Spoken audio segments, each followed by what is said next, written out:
Buenas tardes a todos y a todas.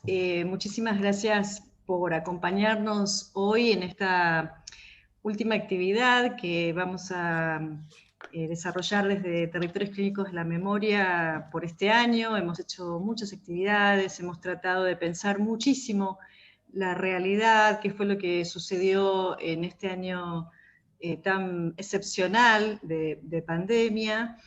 Y nos parecía muy interesante terminar el año con una entrevista abierta y en profundidad a Paulo Abrao, que además de haber sido el secretario ejecutivo de la Comisión Interamericana de Derechos Humanos hasta septiembre, si mal no recuerdo, de este año, además fue el secretario del Instituto de Políticas Públicas de Mercosur, en Argentina. Anteriormente había sido el secretario nacional de Justicia del Ministerio de Justicia en Brasil y también presidente de la Comisión de Amnistía del Ministerio de Justicia de Brasil, en donde tuvimos el honor de conocerlo y trabajar a la par con Paulo en la implementación de, en particular, el programa Clínicas del Testimonio en la Comisión de Amnistía, pero también pudimos conocer de cerca el modo particular en que Paulo construyó políticas públicas en Brasil. Quienes hemos tenido algún vínculo con la gestión pública sabemos lo que eso significa, y también sabemos que hay muchos modos de habitar la función pública y muchos modos de pensar las políticas públicas. Y si tuviera que definir de qué modo lo habitó Paulo, fue siempre en una fuerte construcción de dispositivos para conversar con quienes pertenecen, podríamos decir, al campo de la sociedad civil, de las personas que están en situación de mayor vulnerabilidad, de distintas comunidades de víctimas, a quienes siempre ha escuchado de un modo muy particular, y las políticas públicas, entonces impulsadas por él en los distintos dispositivos, han sido siempre bajo este sesgo de la conversación y la construcción colectiva. Así que para nosotros es un enorme honor tenerlo hoy acá, poder conversar con él. Y lo hacemos también a instancias de una propuesta de dos compañeros que además forman parte del Seminario Latinoamericano Violencias de Estado y Políticas de Reparación Integral que nosotros llevamos adelante junto con la Universidad Nacional de La Plata, y donde también tenemos el gusto de contar con una compañera que trabajó muy fuertemente con Paulo desde la CID, Yana Santos. Nos acompañan entonces Vera Vital Brasil. Ella es psicóloga, psicoanalista, forma parte del equipo de asesores externos de Territorios Clínicos de la Memoria, y además es miembro del Fórum de Reparación y Memoria de Río de Janeiro. Con Vera también hemos trabajado muy fuertemente en la implementación del proyecto Clínicas del Testimonio en Brasil.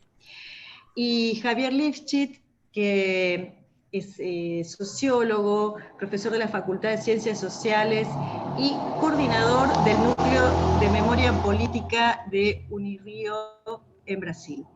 Y bueno, y además somos compañeros de una posición respecto del nunca más. Lo podríamos definir de esa manera. Así que, bueno, bienvenidos a todos. Muchísimas gracias por estar hoy acá. Yo le voy a pasar la palabra a Vera para que iniciemos una conversación con Paula. Gracias, Fabiana. Quería saludar a todos que están oyendo a nosotros.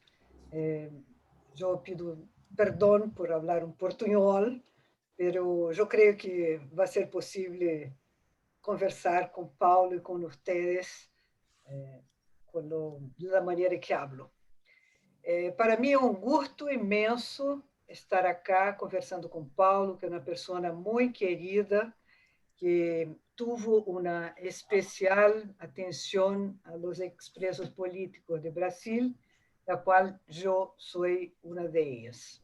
Para mí fue una impresión bastante importante de la posición, como dijo Fabiana, de cómo se habita una función pública. O sea, Paulo es una referencia no solamente en el tratamiento, en el respeto a las personas que pasaron por situaciones de violencia de Estado, como también es una referencia en los trabajos de reparación en Brasil, de reparación integral.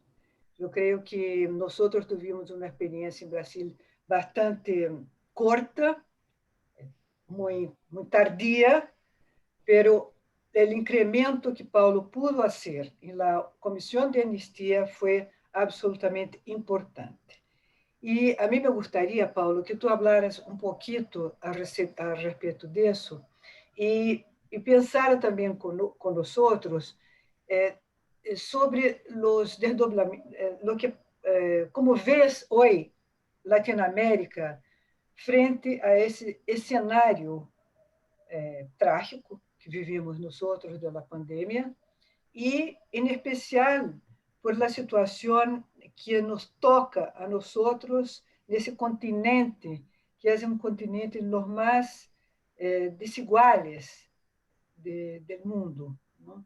E tu que acompanhaste diretamente e hiciste um trabalho muito relevante como secretário executivo da Comissão Interamericana de Direitos Humanos, exatamente por lo que mencionou Fabiana, por ter uma confiança e uma valoração na construção coletiva, eu penso que seria muito importante saber como tu estás pensando, como vai ser o próximo ano e nos próximos anos em função dessa tragédia, não somente em Brasil, por supuesto, pero Brasil se destaca nesse cenário, não? E assim como a Argentina se destaca nesse cenário, não? Como um contraste entre dois países de como tratar uma crise sanitária como essa que estamos vivendo e uma crise econômica. Então, saber como tu estás pensando para nós é muito importante.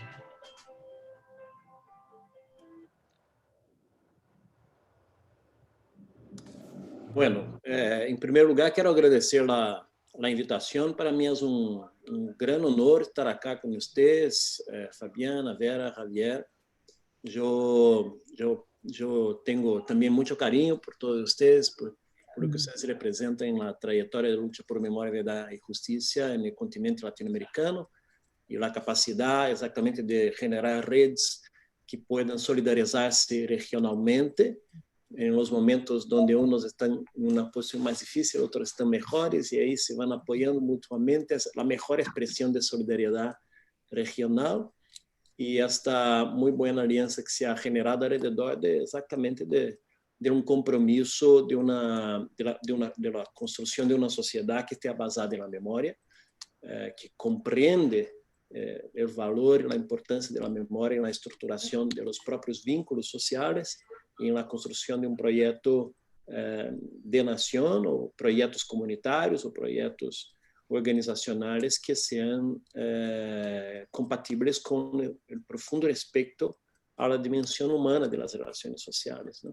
Por isso que sua pergunta, Vera, creio que deveríamos começar a reflexionar sobre seu comentário exatamente a partir do dolor de aqueles que durante esta pandemia han passado por uma profunda angústia desde o início, quando não se sabia exatamente quais seriam os efeitos desta pandemia, depois por toda a indignação frente às omissões que grande parte dos governos de nossa região han tenido e as negligências que foram cometidas, e todo o processo de não poder processar este dolor segundo o reconhecimento de algumas tradições que nós tanto lutamos ao longo do tempo, não? Para que pudessem ser efetivamente respeitadas. Então, quizá reflexionar sobre isso a partir desse lugar, não? Um compromisso primeiro com as vítimas, de todas as pessoas familiares de vítimas fallecidas por el COVID e que não lograram exercer o direito a que se respeitara sua integridade personal, sua saúde mental, e esse é outro efeito que se deve pensar também, não? Estes traumas que se generam deste processo, que não sei se estão suficientemente discutidos, pero a verdade é que também há traumas sociais nesse processo, não? E tanto no aspecto do dolor quanto no aspecto de determinados imaginários que se criaram sobre a fatalidade e a inevitabilidade da morte, não? Nesse ambiente. Isso é muito dramático, por um lado. Pero há elemento muito crucial que talvez seja o vínculo de toda nossa luta no passado e com o que as pessoas estão passando nesse momento, que é exatamente o reconhecimento de que todas as pessoas têm direito ao duelo, não? Nesse momento. E esse direito básico não foi respeitado. Há que saber que isso começou, incluso, as piores representações desse processo se deram exatamente em nossa região, quando em Equador conjunto de corpos se alastraram por as calles e nadie tomava nenhuma atitude, e o medo e os estigmas alrededor de aquela situação, os estados realizando inumação em fossas comunes generais, não?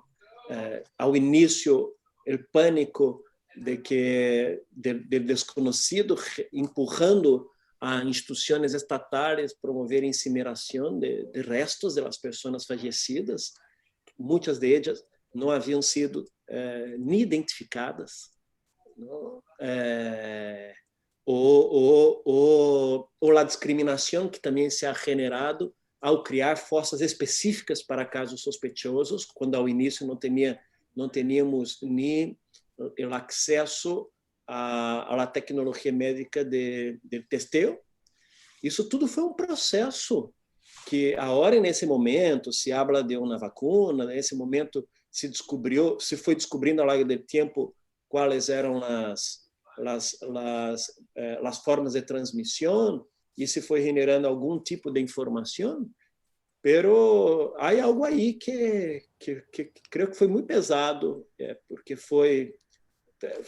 teve um alcance não muito largo e, por lo tanto, hasta normalizar entre comillas, não normalizar esta nova situação, houve muito sofrimento e todavia lo há, não?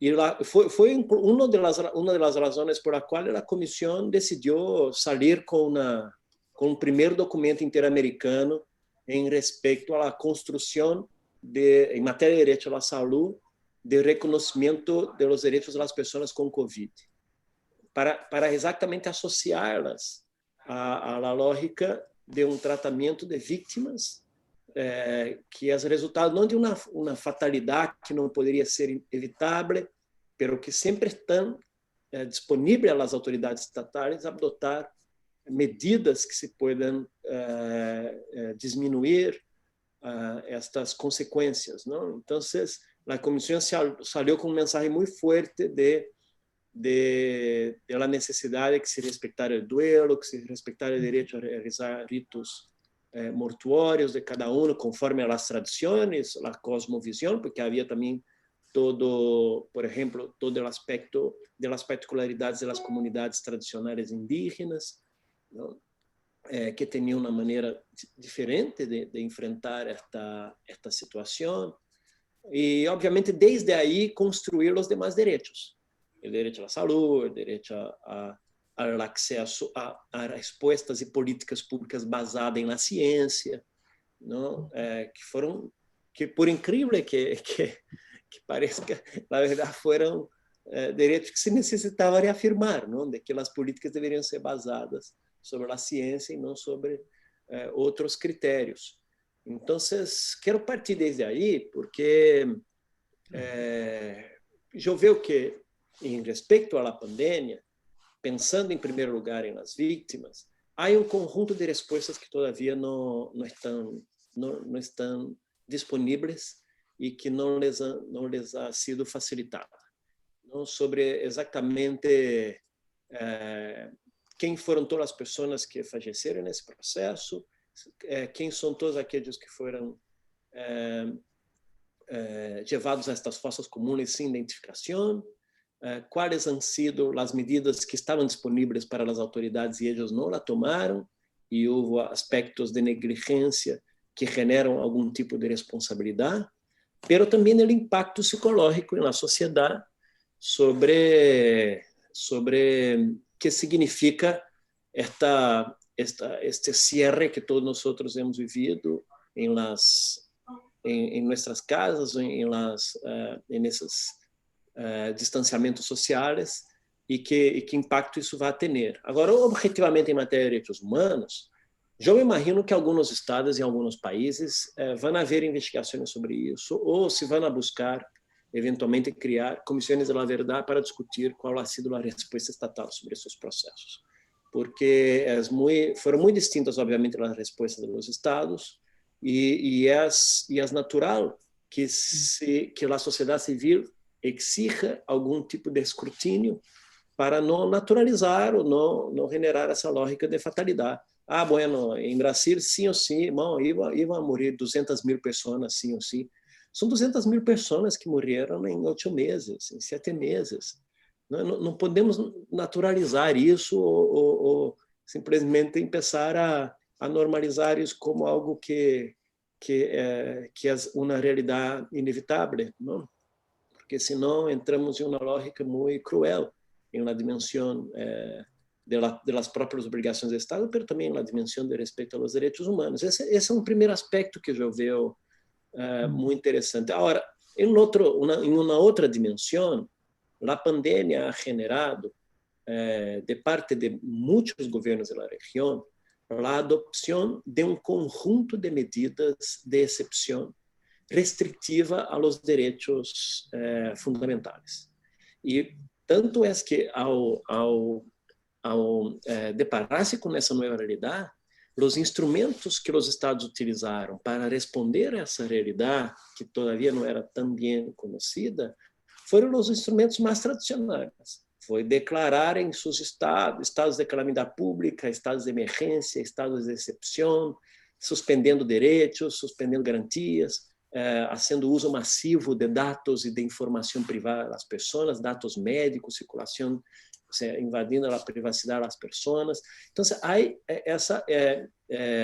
esse tipo de resposta que ha generado crescimento da lógica da excepcionalidade, crescimento de medidas de exceção em distintos países, também requer de nossa parte uma capacidade de mapear essas medidas de exceção para saber classificar aquelas que foram realmente necessárias para os fins da contenção da pandemia e aquelas outras que foram simplesmente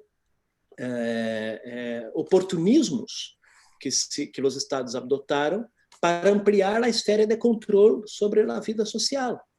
Não? E até hoje, passados 7, 8 meses da pandemia, são muitos os estados da região que estão bajo o regime jurídico de estados de sítio, de estados de exceção ou de estado de calamidade pública. Isso não é pouco. Imagina passar 1 ano, 2 anos em nossa região bajo regímenes jurídicos de exceção. Que efeitos isso vai ter? Então, requer de nossa parte também uma capacidade de muita atenção sobre esse conjunto de ações e medidas que estão sendo tomadas, porque a nossa tarefa como sociedade democrática é saber desmobilizar esta excepcionalidade no futuro, esse conjunto, porque senão, recordemos o exemplo de lo que foram as respostas estatais pós 11 de setembro no mundo, não? Onde se começou a criar um conjunto de leis de antiterrorismo, de restricción a circulación, de control de la vida de las personas, de control de datos, y se decía que era bueno para enfrentar un momento de flujo de terrorismo, etc. Pero la verdad es que todas aquellas medidas se mantuvieron a lo largo del tiempo y hoy nosotros simplemente la incorporamos en nuestros cotidianos. Entonces me preocupa mucho sobre la normalización de esa lógica de excepcionalidad en la gestión pública justificada por la pandemia, y no me refiero obviamente de las medidas necesarias y específicas dirigidas a la contención del virus, pero me refiero exactamente al conjunto de otras medidas que fueron creadas bajo esta justificativa de la contención, pero que no tenía ningún tipo de finalidad vinculada al control pandémico. Entonces, me imagino que essa será uma agenda de alguma maneira. E, em terceiro lugar, a dimensão da desigualdade, porque a pandemia o que ha hecho foi exatamente escancarar para todos nós outros, para nós sempre supimos, não? Pero visibilizou os patrones de exclusão de toda nossa região, demonstrou muito claramente que as pessoas mais afetadas são exatamente aquelas que vivem em determinadas zonas de exclusão, e agora vem não apenas essa desigualdade estuvo evidente não apenas nesse conjunto de vítimas e de pessoas afetadas de maneira diferenciada, pero também agora são estes grupos que serão aqueles que sofrerão as consequências econômicas de los reflujos e que todos os estados estão passando, não? A América Latina vai ter uma diminuição de crescimento de mais ou menos de 7 a 8% em todos os países.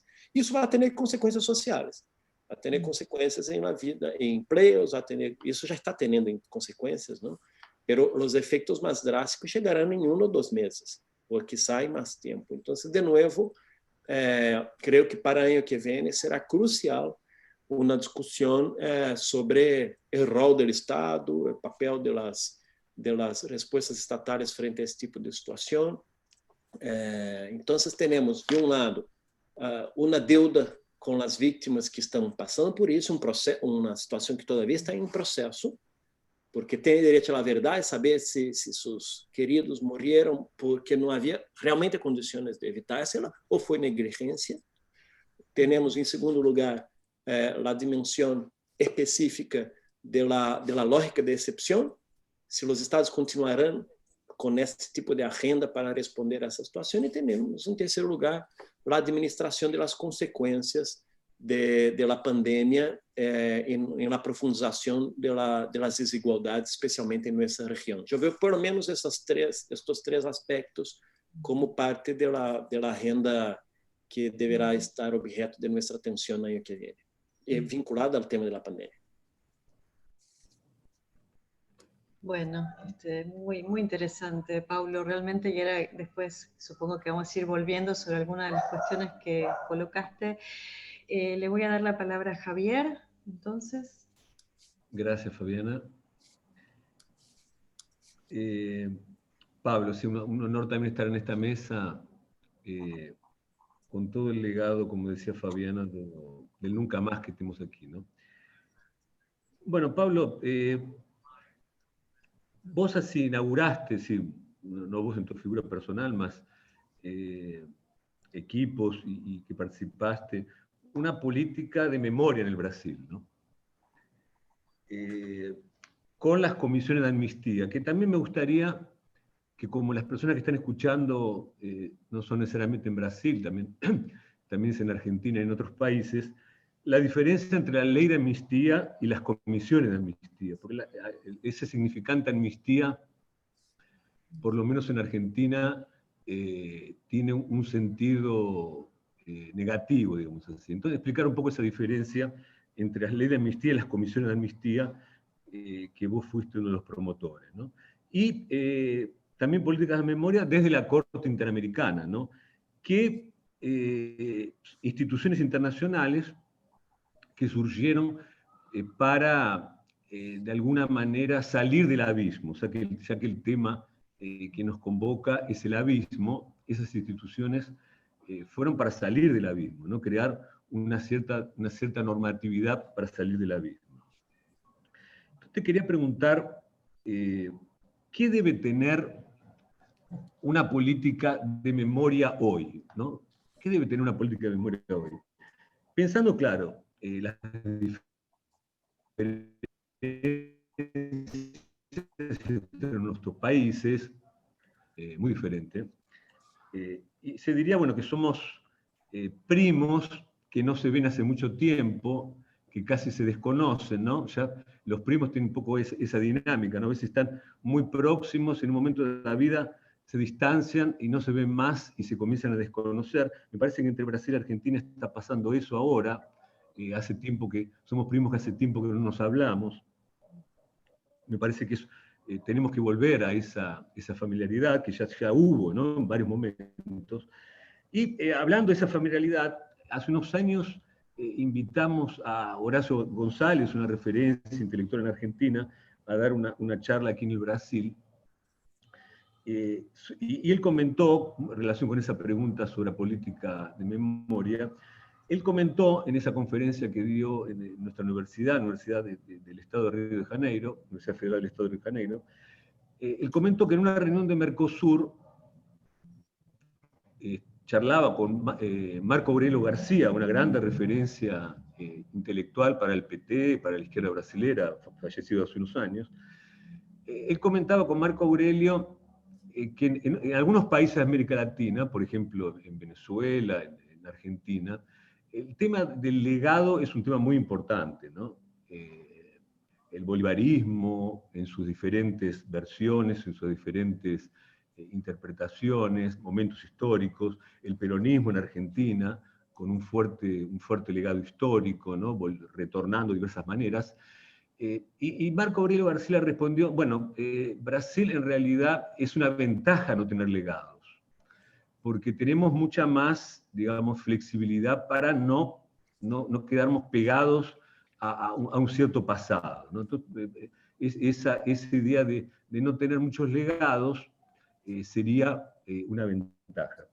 Me preguntas en esa dirección, ¿no? ¿Qué debe tener una política de memoria hoy en día en América Latina, ¿no? Pensando, es decir, considerando, claro, esas diferencias entre nuestros países que en este momento son muy grandes, ¿no?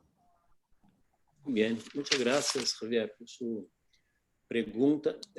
La primera pregunta realmente es muy importante para comprender el caso brasileño, ¿no? Y no hay como responderla sin tener dimensión de la centralidad que la lucha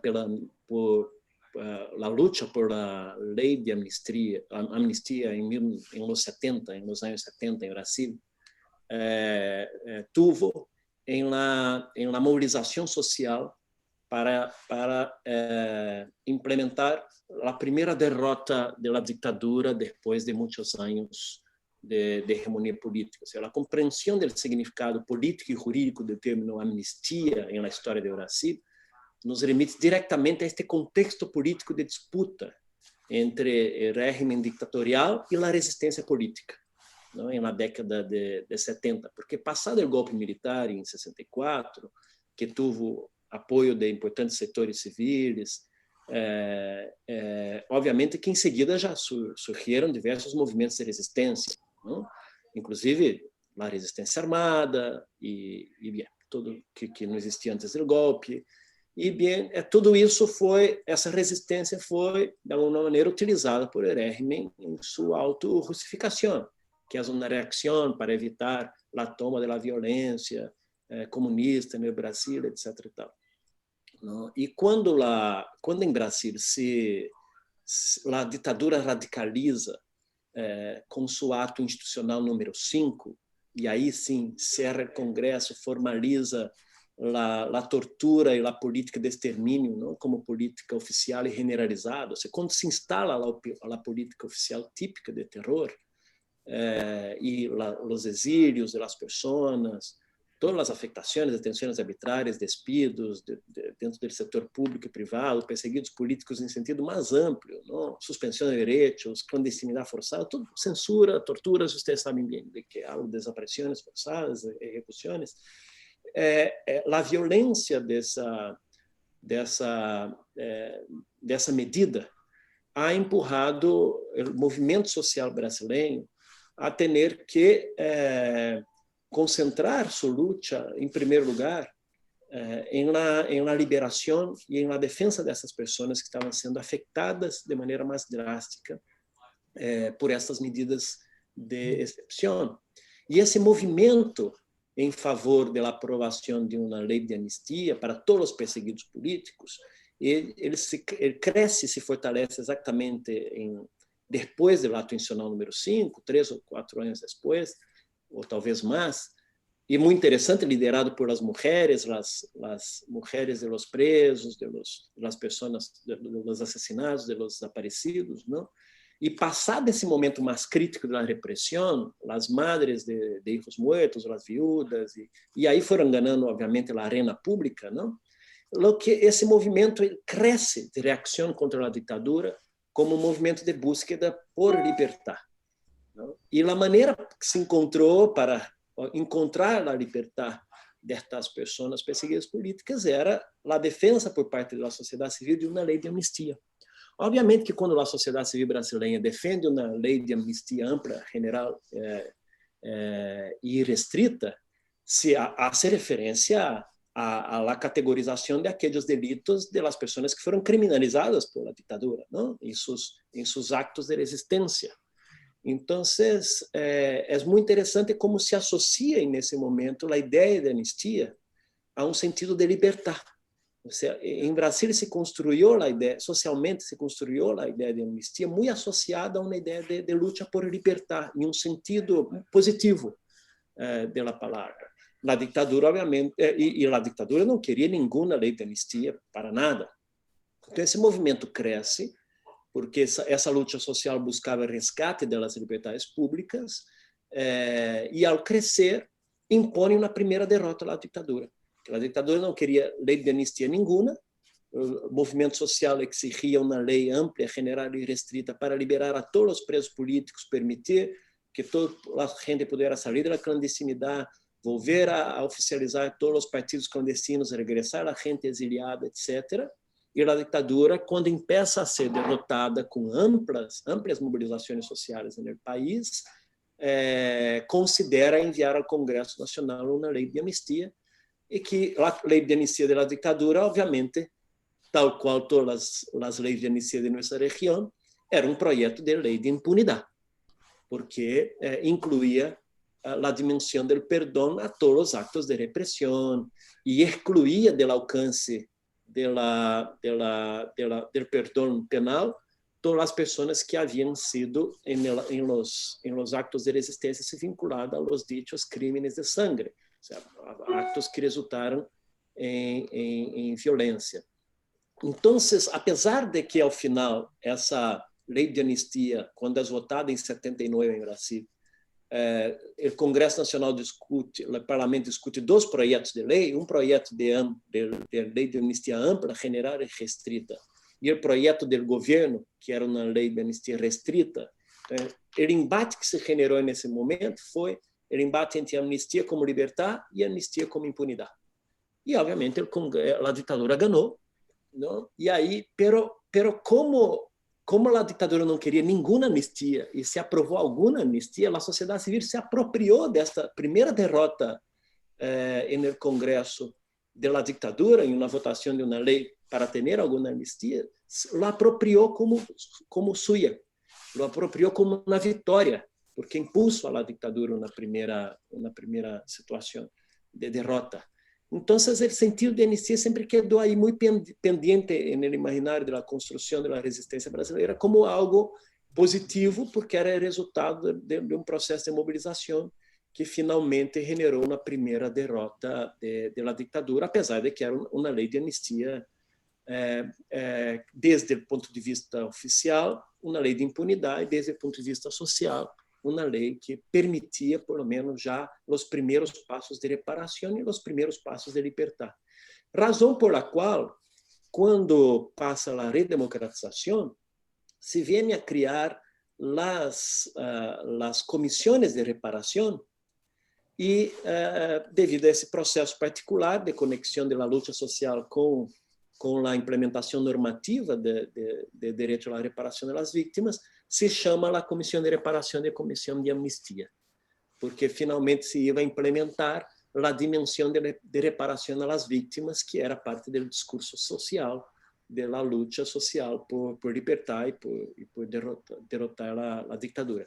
Pero es interesante... Pablo, como vemos, la cuestión no es simple, ¿no? No, por eso fue bueno es importante compreender esse processo histórico. E então, como tuve que fazer essa regressão histórica para explicar-lhes. Porque, agora, é muito interessante como esse conceito de anistia no Brasil foi se transformando ao longo do tempo. Porque se em um primeiro momento era entendido como amnistia, como libertar, como luta social por libertar, quando a ditadura começa a generar, e o sistema de justiça do Brasil começa a generar a primeira jurisprudência de aplicação dessa legislação, lo agrega uma dimensão de impunidade como mais forte que a dimensão de libertar. E aí, obviamente, que nesse momento se começa todo outro tipo de luta, que é para descaracterizar a legitimidade da lei de amnistia como impunidade. De toda maneira, em Brasil se construiu, que vocês sabem que nossa transição foi uma transição controlada e acordada desde o alto, não? Então se construiu que uma perspectiva de que a lei de amnistia seria um acordo de perdão para os dois lados, razão por a qual não se poderia nunca mais discutir-se-la. Então, começam na outra fase de luta.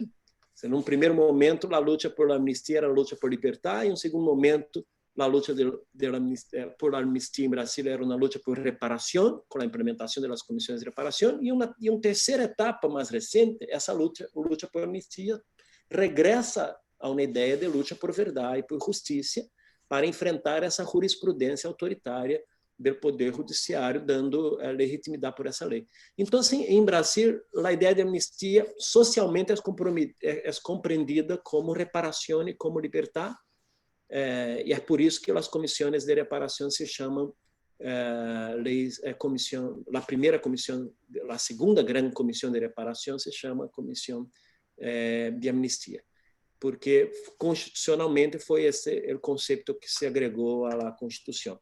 Isso, incluso, é muito interessante, porque eu creio que essa contingência da transição brasileira, né, que tem esse déficit de justiça muito forte, tem muito que ver com essas características da transição, de lo que ha passado durante a transição. O hecho de que, mientras a Argentina ha tenido uma transição por ruptura, mais ou menos, pero de maneira muito mais caracterizada por uma ruptura, mientras em Brasil foi uma amnistia, uma transição altamente controlada, o primeiro presidente civil eleito indiretamente, um acordo com as forças de continuidade da ditadura, mientras que na Argentina as forças armadas estavam muito desmoralizadas por a capacidade de mobilização social e também por a derrota que haviam tenido na Guerra das Malvinas, etc.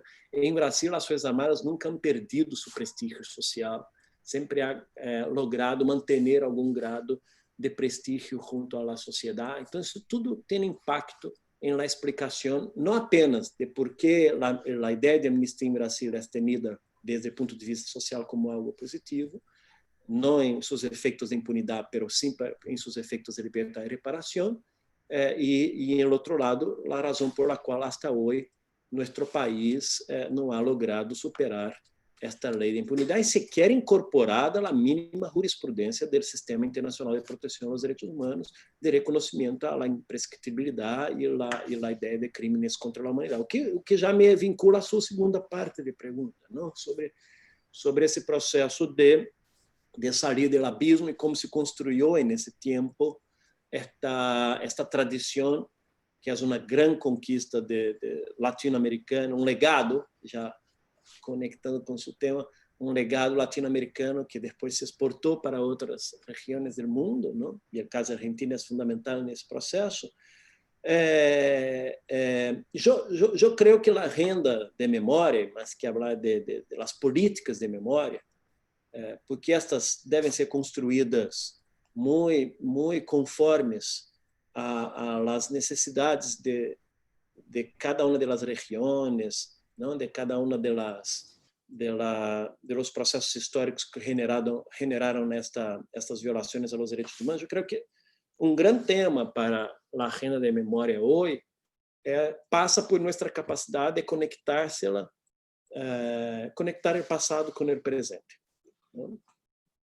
Todo nuestro, yo creo que no hay otro movimiento.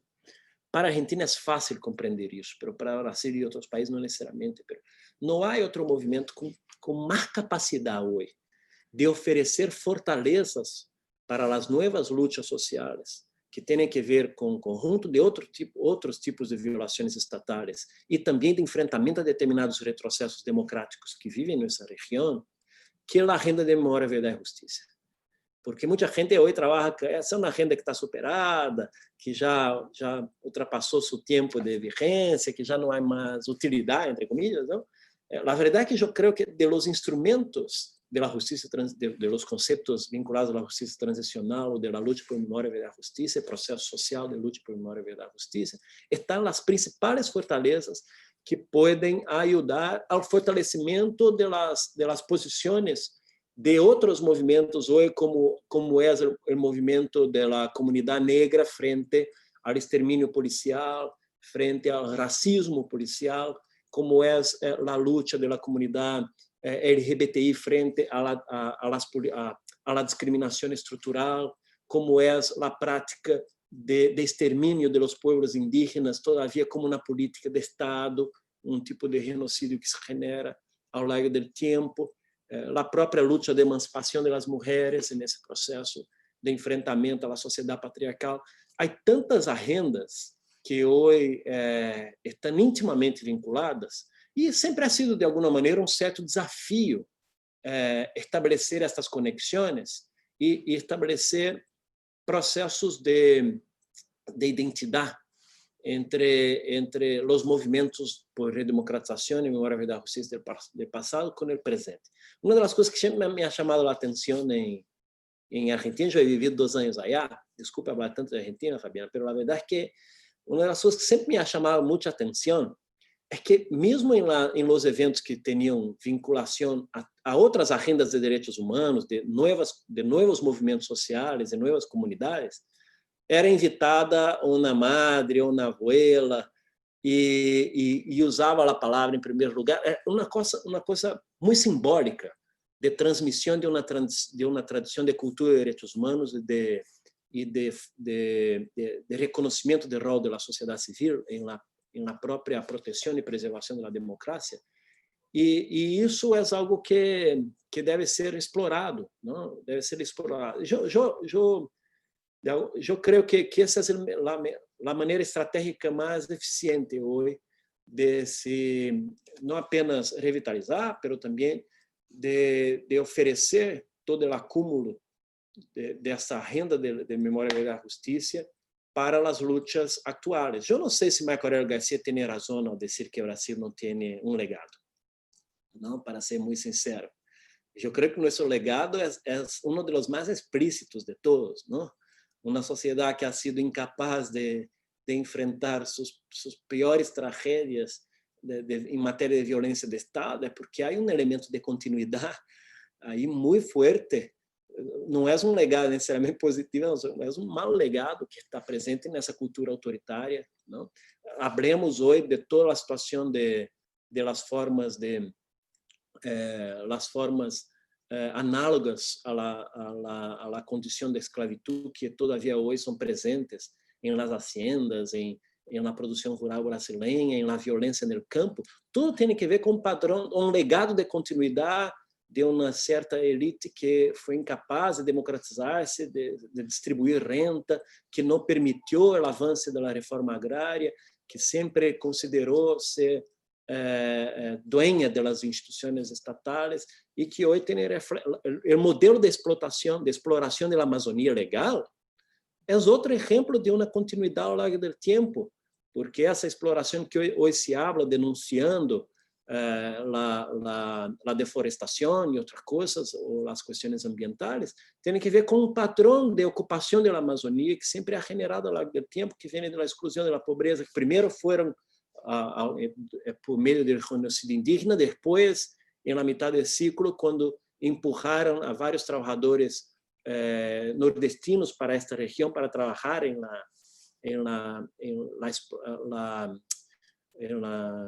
¿cómo se llama? El látex, me olvidé el nombre de esta área.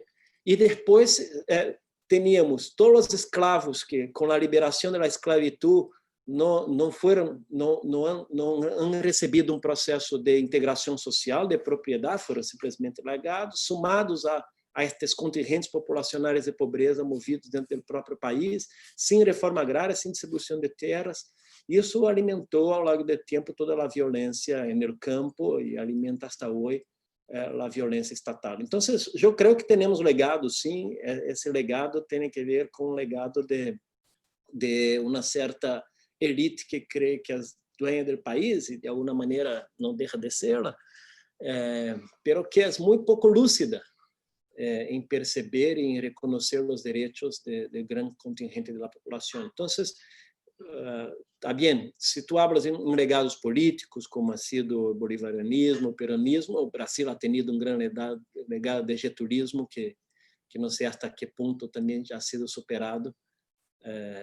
Pero bem, eu entendo, eu me imagino o contexto que Marco Aurélio ha comentado isso, não? Nessas discussões no Mercosul, en la comparación que es inevitable y permanente del caso brasileño frente a los demás países del Cono Sur, como el único país que no ha generado justicia. Pero también creo que en determinados contextos las respuestas eran dadas un poco como que para justificar como también nuestros propios gobiernos de izquierda no han apoyado de manera más fuerte la aceleración posible y que estaba en nuestro alcance de também ter em Brasil um ambiente de justiça para todas as vítimas da ditadura. Então, creio que muita coisa passa por aí. Bueno, muchísimas gracias, Paulo. Estás silenciado, Javi, no sé si querías decir. Sí, muchas gracias, Pablo. Muy esclarecedor tu exposición. Bueno, vamos a ir con la última pregunta, Paulo, porque tenemos acá, estaba viendo recién en el Facebook que hay muchos amigos con los que hemos trabajado en Brasil, en Argentina, que están ahí mandando saludos. Vos hacías referencia a la administración de las consecuencias, ¿no? A la administración de las consecuencias que tanto podemos pensar la pandemia como las políticas vinculadas a las violaciones de derechos humanos en su amplia magnitud, traen aparejadas en una dimensión que en general no había estado incorporada, digamos, como un eje fundamental dentro de los organismos internacionales, como son las consecuencias psicológicas o las dimensiones simbólicas que las violaciones de derechos humanos traen aparejadas, digamos, en la comunidad. Y de hecho, cuando empezaste tu exposición hoy, comentabas que es en torno a la problemática de, podríamos decir, el duelo, es decir, de cómo fue necesario pensar el derecho a los ritos funerarios, el derecho al duelo que los familiares, digamos, de las víctimas, en este caso por el COVID, comenzó a ser un problema muy importante a nivel global, pero en particular a nivel latinoamericano, porque además por esos primeros meses de la pandemia nos llegaban noticias de cómo incluso habían sido una vía para producir violaciones de derechos humanos, es decir, asesinatos, torturas, muertes, violaciones de derechos humanos, de alguna manera encubiertos dentro de para todos el acontecimiento COVID-19. Y por otra parte, bueno, lo que vos recién mencionabas, el derecho a la trazabilidad también de los cuerpos, es decir, que una vez pasado la pandemia, los familiares tuvieran el derecho a saber qué había pasado con sus, etc. Eso tuvo consecuencias enormes porque incluso acá mismo a nivel, digamos, sanitario en la Argentina, nos reunimos durante algunas semanas, un grupo de personas, para pensar de qué manera se podía dar una respuesta también dentro del sistema sanitario, dentro de las políticas sanitarias respecto al problema del duelo, qué hacer con esta enorme, este enorme tema de qué pasa si una comunidad no puede duelar y no puede ejercer el rito funerario con sus muertos. ¿Qué consecuencias trae aparejado esto? En esas reuniones incluso nosotros trabajamos sobre una de las primeras resoluciones que saca la Comisión Interamericana bajo tu gestión respecto del derecho al duelo. Y ahí mismo nosotros pensábamos que, claro, que también de algún modo el hecho de que la comisión trajera este tema como un tema central y casi de primer orden y casi en un primer tiempo de la pandemia, quizás estaba anudado, algo que vos recién de alguna manera confirmabas, a la lucha por el derecho a conocer la verdad sobre los desaparecidos en América Latina, es decir, a la lucha por la memoria, la verdad y la justicia, que ha traído mucho de este legado como freno a lo que nosotros hoy llamamos en esta actividad el abismo frente a los derechos humanos, ¿no? Es decir, la lucha por la memoria, la verdad y la justicia en América Latina ha funcionado efectivamente como un legado que en algunos momentos muy límites, incluso de abismos, puede ser un freno. Incluso una cosa que también bajo tu gestión se puso mucho la lupa, me parece muy interesante, que habla también de cómo se habitan estos lugares, como decíamos al comienzo, y que trasciende un poco la cuestión meramente burocrática o administrativa de implementar desde un punto de vista jurídico los derechos de las personas, ¿no? Que es cuando vos implementaste, digamos, muchas formas de visibilizar el problema también de las mujeres, de la comunidad LGTBI, y que incluso hoy en otro foro comentábamos cómo ahí también la lucha, por ejemplo, de las madres y abuelas de Plaza de Mayo en la Argentina, con sus pañuelos blancos, terminó siendo un legado para las luchas feministas y el movimiento Ni Una Menos respecto de los pañuelos verdes. Es decir, cómo se constituyó de verdad, como vos decías, en un legado esta lucha por la memoria, la verdad y justicia, y el hecho de que a mí me parece que la Comisión Interamericana haya rescatado esa dimensión simbólica de los legados, haya rescatado esta dimensión fundamental de lo que son las consecuencias de las violaciones de los derechos humanos, habla de un entendimiento, digamos, que va mucho más allá de la administración de la justicia, podríamos decir, ¿no? Es decir, la administración de los derechos. Habla de la importancia que tiene el hecho, las consecuencias que arrojan las violaciones de esos derechos. Entonces, nada, la pregunta era si a vos te parece, Paulo, después de todo este año donde parece que la pandemia ha desanudado muchos de los diques de contención que en materia de derechos humanos se tenía a nivel global, si te parece que efectivamente estamos frente a un abismo en ese campo, o te parece que tomando esos legados y asumiendo con esos legados de alguna manera ese debate sobre la función de los estados, ¿no? Tan importante, digamos, en la actualidad, tenemos una vía posible de freno ante lo peor.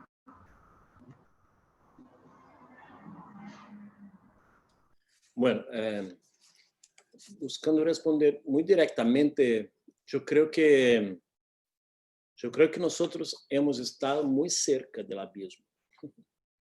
El riesgo del abismo estaba muy presente. y fue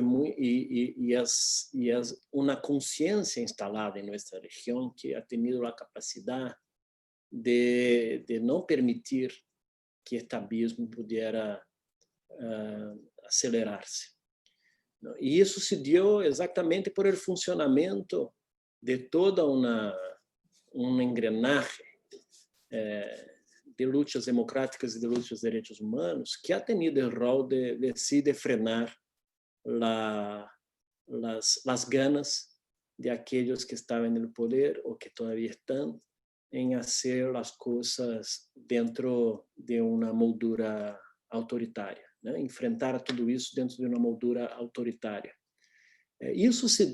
Imagina se a pandemia fuera ano passado,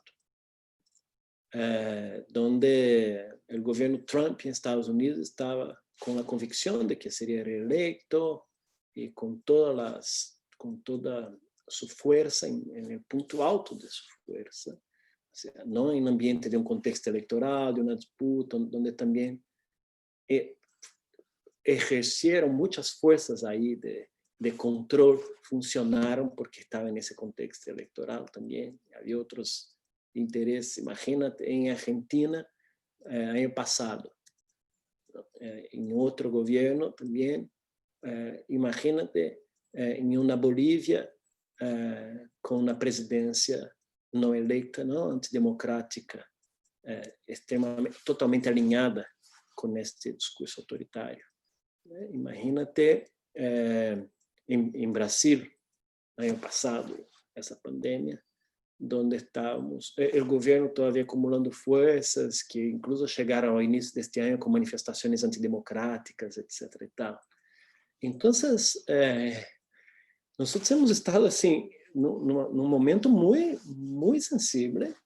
Creo, não sei se todos lo entenderam assim, não? Pero a pandemia ella aparece para todos nosotros en un contexto, estoy hablando de Latinoamérica, ¿no?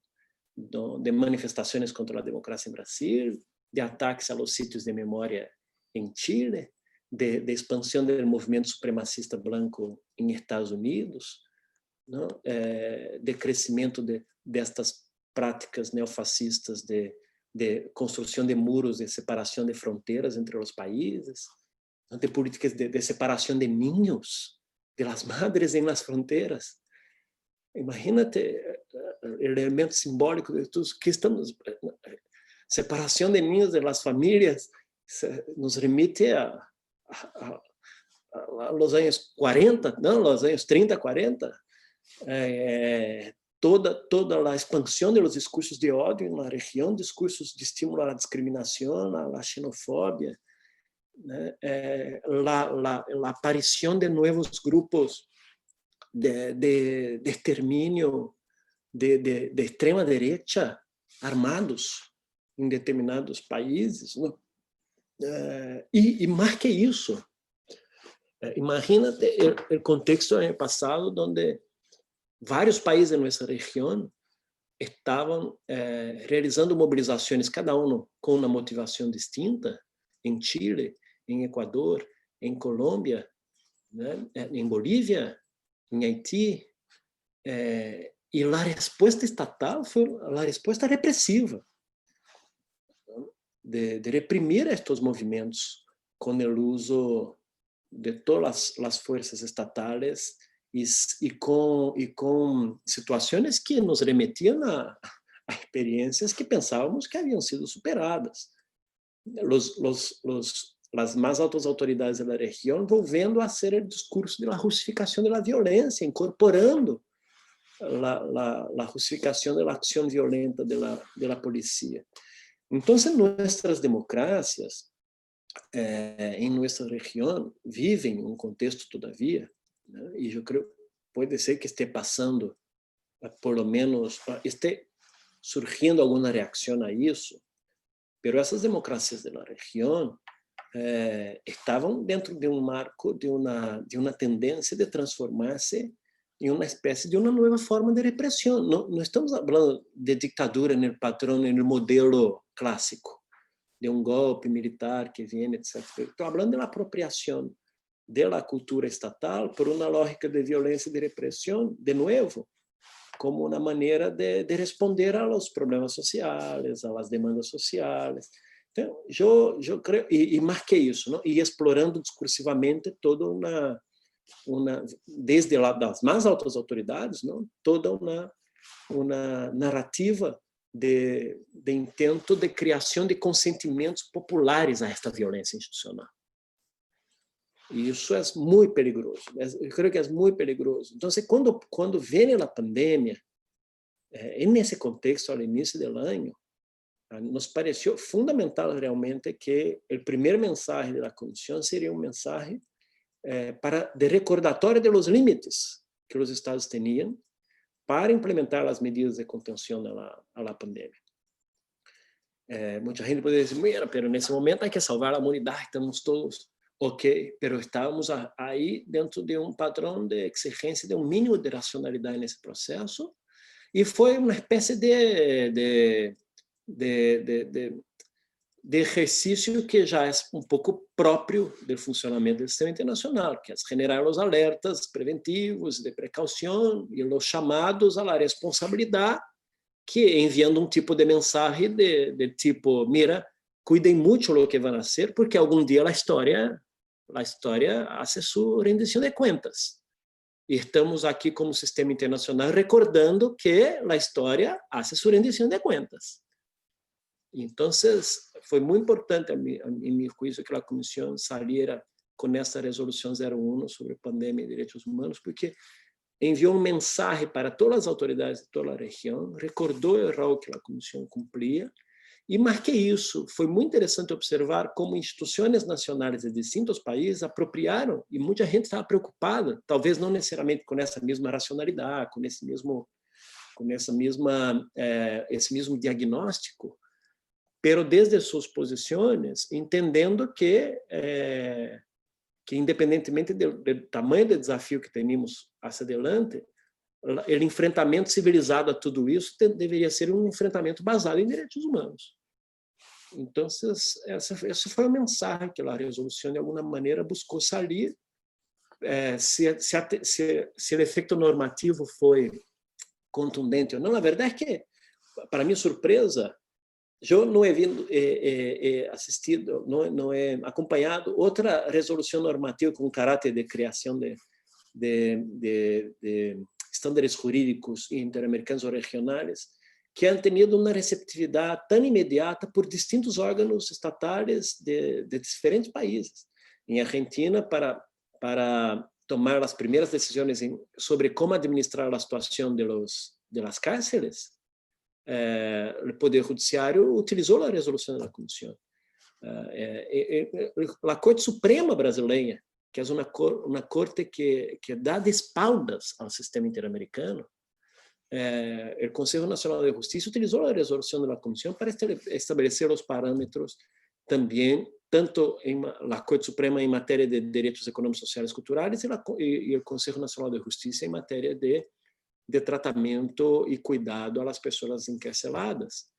Então, e pode falar em El Salvador, a Sala Constitucional utilizou a resolução da Comissão para tomar decisões para resolver temas pontuais da pandemia. Então, foi muito interessante a apropriação que distintas defensorias públicas utilizaram esse instrumento, e então funcionou essa vocação e esse mandato da comissão de servir como uma espécie de consciência regional em matéria de direitos humanos para estes momentos, que são os momentos mais críticos e mais interessantes, não a posteriori, mas durante o processo, mientras estavam sendo produzidas, elaboradas as políticas, quando os atores, de los mais lúcidos a los menos lúcidos, estavam pensando como responder a essa nova realidade. Então, creio que ha sido uma experiência muito interessante para mostrar uma vez mais o valor do Sistema Internacional de Proteção, que é o resultado desse processo de luta histórica. Ou seja, de um lado ha servido como freno, de outro lado ha servido como instrumento orientador para a formulação de políticas públicas, e de outro lado ha servido como instrumento de mobilização também, porque creo que ahora viene toda una agenda de exigencia, como yo ya he comentado, de verdad sobre todo eso que ha pasado, sobre todo eso que está pasando, y de reparación también, ¿no? Hasta, por ejemplo, una cuestión muy simple.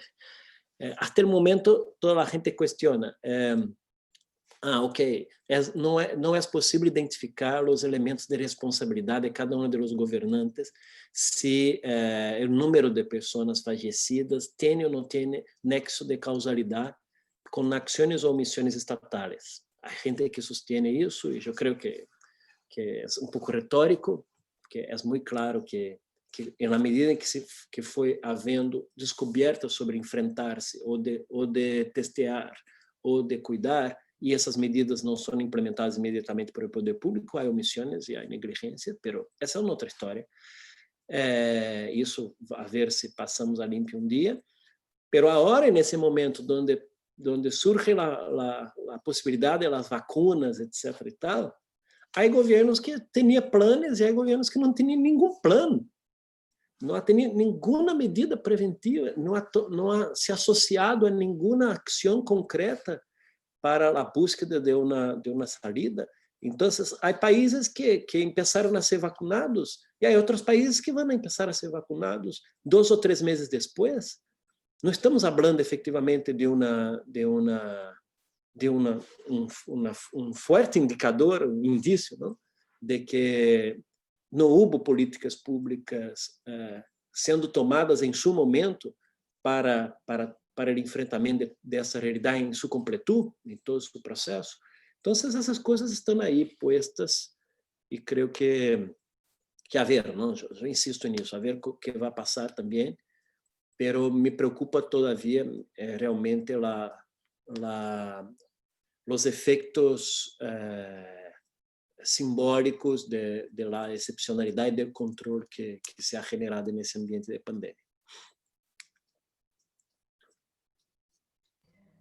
Bueno, Paulo, efectivamente por todo lo que vos relatás y todo lo que, digamos, nos contaste hoy, hay que reconocer que esa forma de gestionar en la comisión, mientras estuviste a cargo de la Secretaría Ejecutiva, logró tocar, digamos, estos bordes, logró funcionar como límite frente a ese abismo y si hubo una réplica, digamos, de tantos órganos y organizaciones tan disímiles es porque además me parece que se salió de esa letra formal, ¿no?, en la que habitualmente se manejan los organismos internacionales. Y me parece que eso no podemos menos que agradecértelo, porque efectivamente fue una función que puso un freno importante en una situación tan límite a nivel mundial. Así que bueno, como ya estamos sobre la hora, nos resta, no sé si los compañeros quieren decir algo más, pero nos resta agradecerte enormemente esta conversación y también tu gestión, Paulo, realmente. No, gracias a ustedes por la invitación, es siempre un gran gusto tener la oportunidad de compartir con ustedes ideas y también son siempre muy estimulantes para en fin, pensar juntos, ¿no? Sí. Que puede ser este paso. Eso. Muchos juntos. Años de pensar juntos, seguir juntos. Porque Así que bueno, sí. Quería agradecer a Fabiana por ter convocado esta interesante reunión. Yo que esa aproximación de Brasil y de Argentina es necesaria, es cada vez más, diría, más urgente. Agradecer a Vera, a Vera Vital Brasil, una importante referencia en la lucha por los derechos humanos en Brasil, siempre presente en estos difíciles momentos, ¿no? Y a Paulo por todo su legado, digamos así, en la Comisión de Derechos Humanos, en la Comisión de Amnistía, en los derechos humanos en Brasil y en América Latina como un todo, que es una importante referencia en esas rearticulaciones que estamos iniciando en varios espacios, ¿no? Agradezco realmente mucho a Pablo por estar presente aquí. Muchas gracias. Muchísimas gracias. Entonces, Yo hasta quería la próxima. ustedes y agradecer la excelente charla que tuvimos acá, Paulo trayendo toda essa experiência e desejar dar-lhes um abraço muito forte para que estejamos juntos el próximo ano. Un saludo. Muchas gracias. Cuídense mucho, por favor. La salud. Igualmente, igualmente. Un abrazo a todos. Hasta la próxima.